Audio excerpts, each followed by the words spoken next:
gamers, alors ça faisait longtemps qu'on ne s'était pas retrouvés dans une salle de jeu tous ensemble. Alors aujourd'hui je vous emmène à Williamsville Panthéon pour découvrir la salle PlaySpace de Rachid et Eric. Suivez-moi.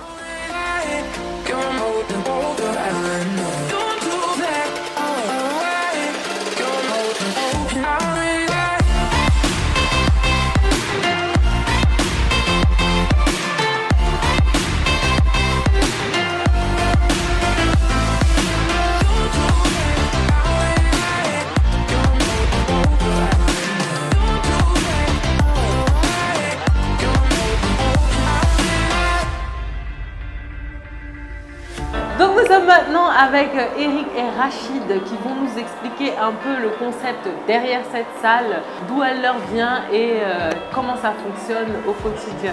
Déjà bonjour Eric et Rachid. Bonjour. Expliquez-nous un peu le concept, depuis quand vous avez cette salle et qu'est-ce qui vous a poussé déjà à créer cette salle? Ok, ouais, merci beaucoup. Bon, il faut dire que les jeux vidéo, c'est vraiment une passion. Voilà, Rachid et moi, nous nous connaissions depuis très longtemps. Voilà, et on s'est retrouvés d'abord après le boulot chaque samedi soir, hein, je pense, oui, les samedis soirs. Voilà, et on se mettait à jouer à la console.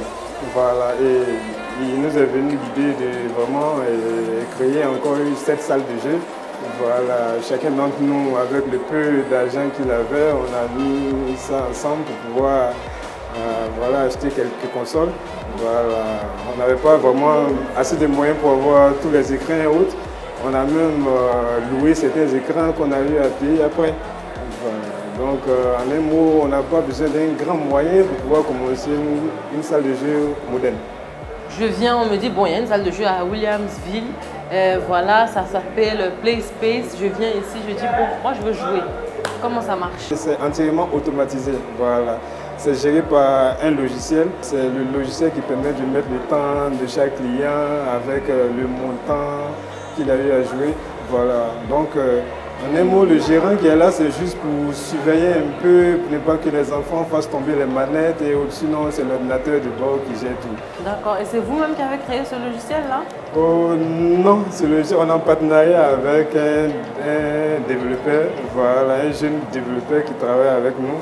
Voilà. Non seulement il nous a créé ce logiciel, mais aussi il nous a créé un autre logiciel pour pouvoir envoyer SMS à nos clients.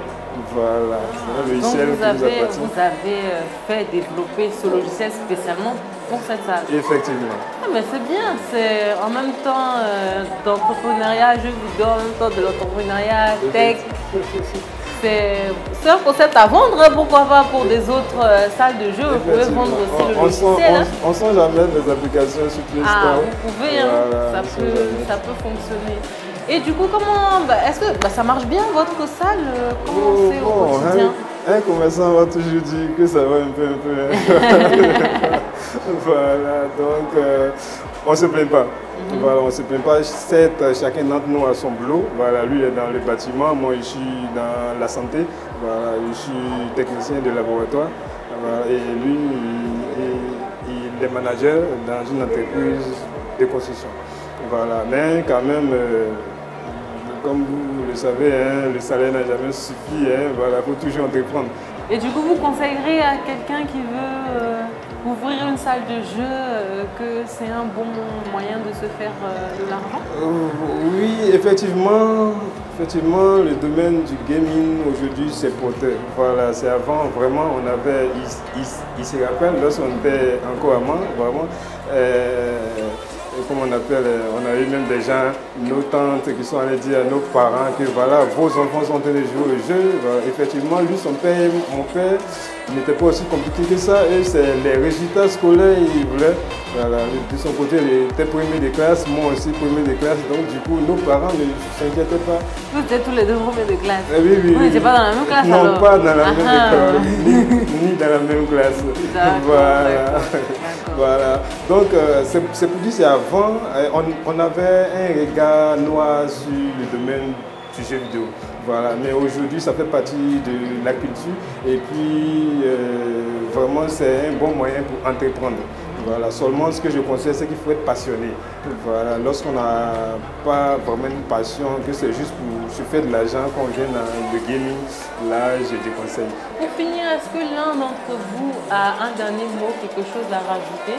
Rachid, j'encourage vraiment toute la jeunesse à investir dans un domaine qui le passionne. Nous, notamment, il y a le jeu vidéo, parce qu'il y a aussi d'autres domaines. C'est un domaine qui est porteur quand on investit bien, quand on arrive à sécuriser un peu son investissement.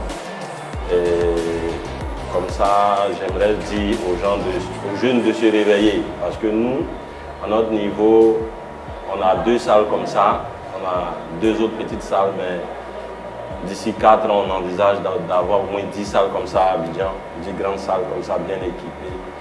Et je pense qu'avec ça, la jeunesse pourra s'en sortir. C'est vraiment ce que je peux demander, que tout le monde puisse se mettre à la tâche dans un domaine qui lui plaît. Et il pourra effectivement se donner corps et âme et puis avoir les résultats qu'il faut. Ok, très bien. Merci de nous avoir accueillis. Nous, on va se retrouver pour une nouvelle salle la semaine prochaine, pourquoi pas. Et je vous dis ciao, à bientôt.